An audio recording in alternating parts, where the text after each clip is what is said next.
আমি যদি পুষ্প আনতে যাই এটি আমার বড় অন্যায় হবে, তাহলে তার পুজো আজ বিঘ্ন ঘটবে। না না না, আমি তাই শূন্য হস্তে ফিরে গিয়ে মহারাজকে বলে দিচ্ছি।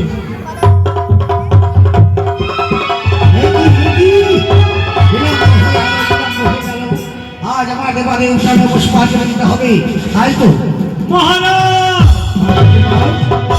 আমি শূন্য হস্তে ফিরে আসলাম, দেখি দুপুরে গিয়ে আমার যেন ওই দেবী মন্দিরে আমাদের রানীমা যেন কোন দেবীর পূজায় মগ্ন রয়েছে।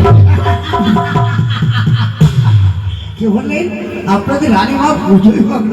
হ্যাঁ, হাসালে মন্ত্রীবর হাসালে। কতদিন বলেছিল শোষণকা আমরা উভয় মাতৃজনে পুষ্পাঞ্জলি দিই, কখনো সে রাজি হয়নি। আর আপনি বলছেন আজকে সে পুজোয় মগ্ন নয়। শুনুন, এইটি হচ্ছে পরিবর্তনশীল জগৎ। যে কোনো সময় যে কোনো মুহূর্তে মানুষের মনে পরিবর্তন আসতেই পারে। সেই রূপ এসেছিল ওই রত্নাকর দস্যুর মনে পরিবর্তন। রত্নাকর সে এমন দস্যু ছিল, এমন কোনো দিন নাই যে সে মানুষ খুন করেনি। যখন স্বয়ং ভগবান এসে তাকে সৎ জ্ঞান দিল, সেই সৎ জ্ঞান পেয়ে ওই রত্নাকর দস্যু ধ্যানে মগ্ন হয়ে সিদ্ধি লাভ করে সে হলো বাল্মীকি। তাই কি বলতে চাইছে? রত্নাকর দস্যু যদি সে দস্যু থেকে বাল্মীকি মুনি হতে পারে, তাহলে আমাদের রানীমা কেনই বা পরিবর্তন হতে পারে? শোনা মন্ত্রীবর, আপনি যে ভাষাটা বললেন, যদি আমি যাবো অন্তপুরে আমি নিজ নয়ন দেখে আসো, কেননা যা দেখে নিজ নয়নে বিশ্বাস করে নাগরের বচনে আমি সঞ্চয় দেখবো।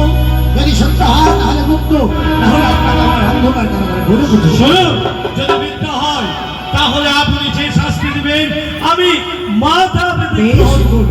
আপনি যান।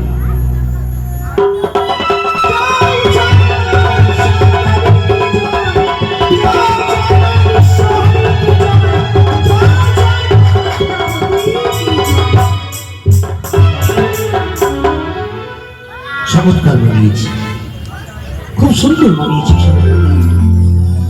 আজকে পূজারিনী বেশি এত সুন্দর বানিয়েছে দেখে আজ আমার মন প্রাণ জুড়ে গেল। তার পুজো থাকবে, সে পুজো এক মনে এক প্রাণী করছে। যদি ধ্যান ভাগাই তবে হয়তো আমার আমন্ত্রণ হবে, কিন্তু ধ্যান না ভাগালে তো হবে না। সনকা, সনকা, স্বামী, হ্যাঁ তুমি এসেছো? ওগো, আমি ধ্যানে মগ্ন ছিলাম মায়ের, তাই তোমার ডাক কর্ণ করে পৌঁছায়নি। তুমি ক্ষমা করে দিও প্রাণনা। কোনো অপরাধ নেই সনকা। এবার আজকে যে তোমার মন্দির ফিরেছে, আজকে তোমাকে পূজার বেশি দেখি, আজকে তোমাকে কি বলে বোঝাবো আমার গলার বাবা। সত্যি বলছো? হ্যাঁ সনকা, হ্যাঁ। অনেকদিন তুমি বলেছো না, চলো সনেকা চলো, যুগল মিলন হয়ে মায়ের চরণে অর্ঘ্য দিই। তোমার আমি সমান্য করেছিলাম। হ্যাঁ। আজ তোমার বিনা অনুমতিতে মায়ের মন্দিরে এসে আমি মায়ের পুজো করছি গো। আমার জীবন ধন্য হয়ে গেছে সনকা। স্বামী, তাই তুমি পুজো করছো তো? হ্যাঁ গো, হ্যাঁ। বেশ বেশ, কিন্তু আমি তো স্নান করে আসবো না, এইভাবে পুজো দেবো। ওগো, যখন পুজো শুরু হয়ে গেছে, হ্যাঁ। স্নান করতে কেন যাবে? এসো, আমরা যুগল মিলন হয়ে মায়ের চরণে পুষ্পাঞ্জলি দিলে আমাদের মা বড় সন্তুষ্ট হবে। বেশ, তাহলে দাও আমায় কিছু পুষ্প, আমি মাতৃচরণে পুষ্পাঞ্জলি দিই, তাই তো? এই নাও স্বামী, এই পুষ্প তুমি মাতৃচরণে দিয়ে দাও। মায়ের পুজো করছো, তাই তো? হ্যাঁ। বেশ বেশ। ও বিয়া দেবী সর্বভূতেষু মাতৃরূপেষু সংস্থিতং, নমস্তস্যৈ নমস্তস্যৈ নমো নমঃ।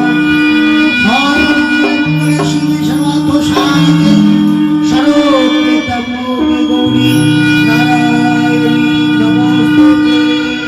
স্বামী, এই তুমি কি মন্ত্র জপ করছো? কেন?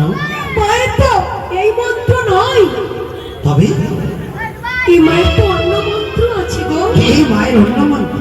হ্যাঁ। শোনো শোনা, মায়ের 108টি নাম। হয়তো তুমি আজকে পুজোয় বসেছো নতুন তো, তাই ভাবছো আলাদা।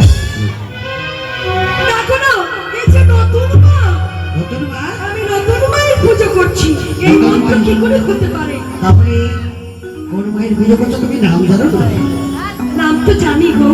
তাহলে কি দুর্গার পুজো করছো? না, মা দুর্গা নয়, এই আমি নতুন মা দেবী। কালী, না স্বামী, সরস্বতী, তবু নয়। মা উগ্রচণ্ডা, না, মা ছিন্নমস্তা, না, মা সন্তোষী, না মা স্বামী, জগদ্ধাত্রী। না গো, না। তোমার মায়ের পুজো করছো সরকার। সেই মায়ের পূজার প্রণালী আমি জানি না, মন্ত্র জানি না। বলে দাও। ওগো স্বামী, যেই মায়ের পুজো করছি তুমি যদি নাম শোনো, হ্যাঁ। তোমার তাতে তো প্রাণ শীতল হয়ে যায়। তাই নাকি?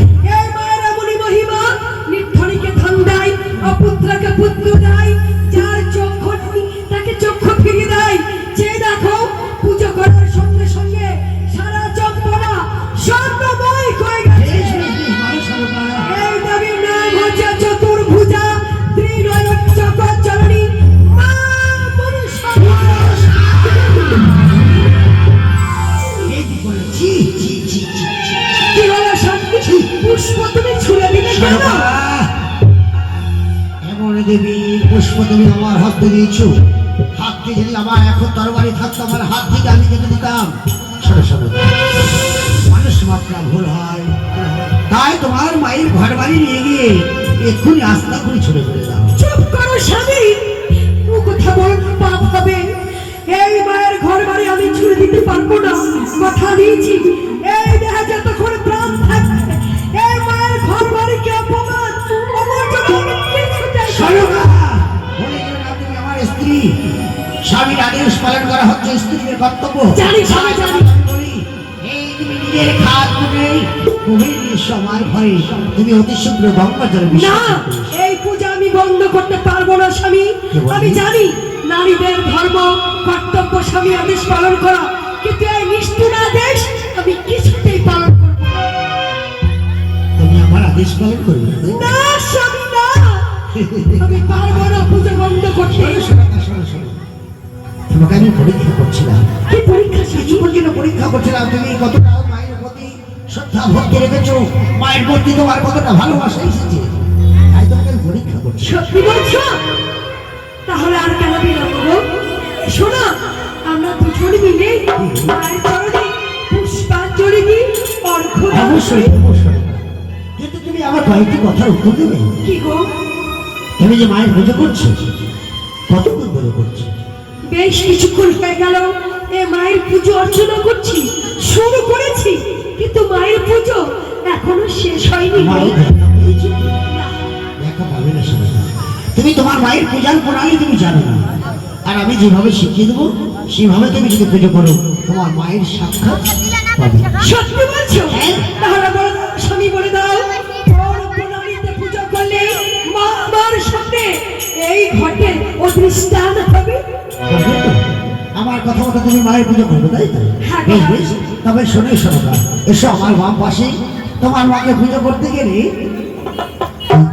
গন্ধ পুষ্প দিয়ে নয়, তাহলে তোমার মাকে পুজো করতে গেলে গঙ্গা জল দিয়ে নয়, তোমার মাকে পুজো করতে গেলে সুগন্ধ পুষ্প দিয়ে নয়, ধূপ দীপ দিয়ে নয়, তোমার মাকে পুজো করতে গেলে মাথা নয়, তোমার মাকে পুজো করতে গেলে একেবারে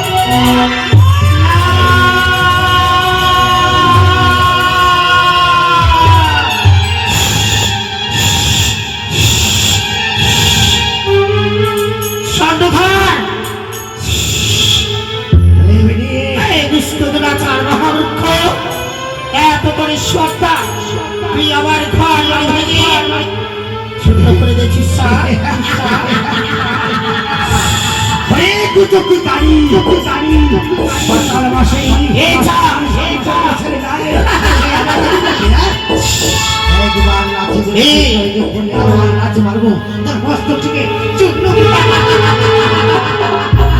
পারবি না চাপ, পারবি না, সর চাপ, এখনো সময় আছে।